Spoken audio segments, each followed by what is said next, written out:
මම තුෂි අතපත්තු. අදත් මම ඔයාලට හරිම වටිනා ජීවිතේට ගොඩාක් වටිනා වීඩියෝ එකක් අරගෙන ආවා. ඒ තමයි අපේ ජීවිතවල අපි කොයිතරම් නිහතමානීද? අපිට මිනිස්සුන්ගේ මොන වගේ උදව්ද ලැබෙන්නේ? අපේ ජීවිතේ කාගෙන්වත් උදව්වක් ලැබිලා නැද්ද? ගොඩක් වෙලාවට මිනිස්සු මැසිවිලි නගන දෙයක් තමයි කිසිම කෙනෙක්ගෙන් උදව් නැහැනේ අපිට. අපි තනියෙන් ඕනේ මේ දේවල් කරගන්න කියන කාරණාව මම ගොඩක් අහලා තියෙනවා. හැබැයි ඔයාලා චුට්ටක් හිතලා බලන්න ඔයාලගේ ජීවිතේ පටන් ගත්ත මොහොතේ ඉඳන් ජීවිතේ තේරෙන කාලේ ඉඳන් ඔයාලගේ ජීවිතේ තේරෙන කාලේ ඉඳන් පාසල් අවදියේ ඉඳන් ඔයාලට කිසිම උදව්වක් කිසි කෙනෙක් කරලා නැද්ද කියලා හිතන්න. පාසලේදී අපිට ළමයින්ගෙන් උදව් ලැබිලා තියෙනවා. ගුරුවරුන්ගෙන් අනන්තවත් අපිට ගුරුහරුකම් උදව් ලැබිලා තියෙනවා. එතකොට දෙමාපියෝ අපිට අනන්තවත් උදව් කරලා තියෙනවා. එයාලගේ යුතුයකම් වලට පරිබාහිරවත් අපිට උදව් කරලා තියෙනවා. එතකොට සහෝදරයෝ අපිට උදව් කරලා තියෙනවද? එතකොට අපිට යාළුවෝ උදව් කරලා තියෙනවද? අහල පහල මිනිස්සු අපිට උදව් කරලා තියෙනවද? චුට්ටක් නිහතමානීව හිත සංසුන් කරගෙන හිතන්න අපිට උදව් කරලා නැද්ද මිනිස්සු මේ ලෝකේ? හරියට හිතුවතින් ඔයාට පුළුවන් වුණොත් ලියලා ලිස්ට් එකක් හදන්න මට කවුද උදව් කරේ මොන වගේ උදව්ද කරලා තියෙන කියලා හිතුවතින් අපි හැමෝටම මේ ලෝකේ හැම කෙනෙක්ම උදව් කරලා තියෙනවා. හැම කෙනෙක්ගේම උදව් අපේ ජීවිතේට අපි ලං කරගෙන තියෙනවා. අපි ඒ වගේ දේවල් කරගෙන තියෙනවා. අපේ ජීවිතේ සමහර හිත් හදා ගැනීම පවා කරගෙන තියෙනවා. සමහර ක්‍රියාවෙන් අපි උදව් ලබලා තියෙනවා. ඉතින් මේ දේවල් වලින් අපි එකම දේ තමයි අපි නිහතමානී නෑ. අපිට මතක නෑ අපි ආත්මාර්ථකාමී වෙලා තියෙන සමහර අවස්ථාවලදී මිනිස්සෙක් උදව්වක් කළාට පස්සේ අපිට ඒ උදව්ව අමතක වෙනව නෙමෙයි අමතක කරලා ජීවත් වෙන්න උත්සාහ කරනවා.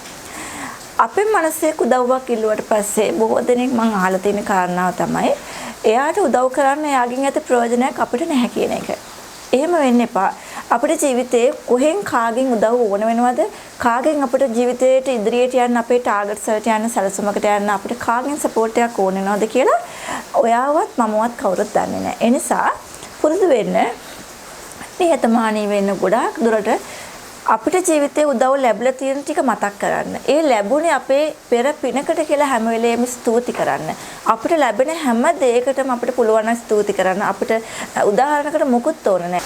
ඔයාට පුළුවන් තරම් මිනිස්සුන්ට කරුණාවන්ත වෙන්න. ඔයාට පුළුවන් තරම් මිනිස්සුන්ට උදව් කරන්න. ඔයාට පුළුවන් තරම් සතෙකුට හරි අහිංසා නොකර ඒ සතෙකුට හරි උදව් කරන්න පුළුවන් නම්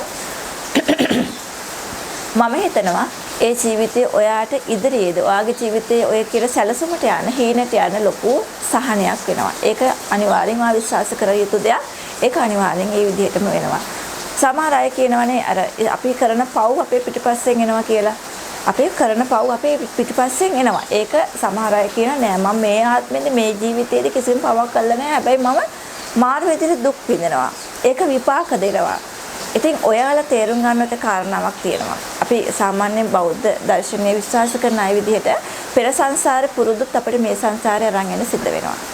පෙර සංසාරේ අපේ කරපු පව් අපිට මේ සංසාරෙදි ගෙවන්න සිද්ධ වෙනවා. ඒ නිසා අපි මේ ආත්මේ මොන පව නොකරත් සමහර වෙලාවට අපිට අපි දුක් විඳින තත්ත්වයට අපේ කනස්සල්ලෙන් ජීවත් වෙන තත්ත්වයටපත් වෙන්න පුළුවන්. ඒ නිසා පුළුවන් තරම් විශ්වාසයෙන් කරන්න මේ ආත්මේ ජීවත් වෙන වෙලාවේ මිනිස්සුන්ට උදව් කරන්න බලන්න, තව කෙනෙකුට කුහකකම් නොකර ඉන්න බලන්න, මිනිස්සුන්ට ආදරය කරන්න මිනිස්සුන්ව තේරුම් ගන්න උත්සාහ කරන්න, සතෙකුට සිව්පාවන්ට විතරක් නෙමෙයි මේ ගහකොළට පවා ආදරය කරන්න පුරුදු වෙන්න. එතකොට අපේ ජීවිතේ කොයිතරම් සැහැල්ලුද කියලා ඔයාටම තේරෙයි. චුට්ටක් වෙනස්ලා බලන්න. ගොඩාක් අය රැකියාව ව්‍යාපාරය කරනවා තමයි. හැබැයි මේ ව්‍යාපාර පස්සේ දුවනවා, සල්ලි පස්සේ දුවනවා. එහෙම නැත්නම් රැකියාව පස්සේ දුවනවා. යාලට අනිත් පැත්ත, ඒ කියන්නේ යාලගේ හොඳ පැත්ත ගැන හිතන්න කාලයක් නෑ. රැල්ලට දුවන පිරිසක් ඉන්නවා. අපේ හිත හරි දරුණු කරගන්න අපිට පුළුවන් ඕන වෙලාවක. අපිට මිනිස්සෙක් නැති කරන්න තරම් හිතක් පහල කරගන්න පුළුවන් ඒ මිනිස්සුන්ට. හැබැයි අපි හොඳ දේවල් වලින් අපේ හිත පුරවගෙන තියෙනවා නම්, අපි හරි ආදරණීය වෙනවා නම්, අපිට හරි නිහතමානී විදිහට ජීවත් වෙන්න පුළුවන් නම්, එකිනෙකාට උදව් කරගෙන ආදරය කරගෙන ජීවත් වෙන්න පුළුවන් නම්, ඔය කියන නරක සිතුවිලි ටික අපේ ජීවිතවලට එන්නේ නැහැ. මම ගොඩාක් වෙලාවට මගේ YouTube channel එකේ මම දැකලා තියෙනවා. විශේෂයෙන් ගැහැණු අය අනිත් තව ගැහැණු කෙනෙකුට අපහාස කරන්න තියෙන ඉඩකඩ බොහොම වැඩි. ඒක මන් දන්නේ ඇයි කියලා. හරියට මම දැකලා තියෙනවා මැසේජ් කරලා තියෙනවා මට පර්සනල් මැසේජ් කරනවා. එයාලා කියන දේ තමයි මම යම්කිසි කාරණාවක් කෙනෙකුට කිව්වට පස්සේ ඒ අපහාසය ඒ ගැහැණු කියලා යාළුවා කියලා කියන කෙනාගේම මට ඒ අපහාසය විඳින්න සිද්ධ වෙලා තියෙනවා.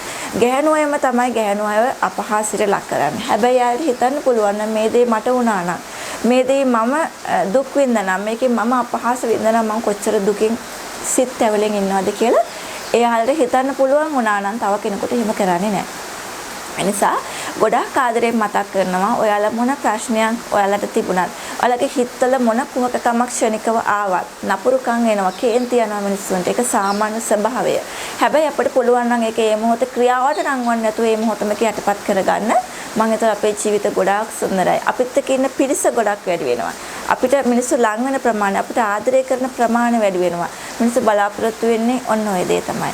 ඉතින් මම අදට ගිහිල්ලා එනකන් හරිම ආදරෙන් පරිස්සමෙන් ඉන්න සතුටින් ඉන්න හැමදාමත් කියන්නේ හිත සතුටින් ඉන්න අපේ තියෙන නෙගටිව් දේවල් ඒ මොහොතේම වෙච්ච හැමදේම මේ මොහොතේ ඉඳන් නවත්තන්න.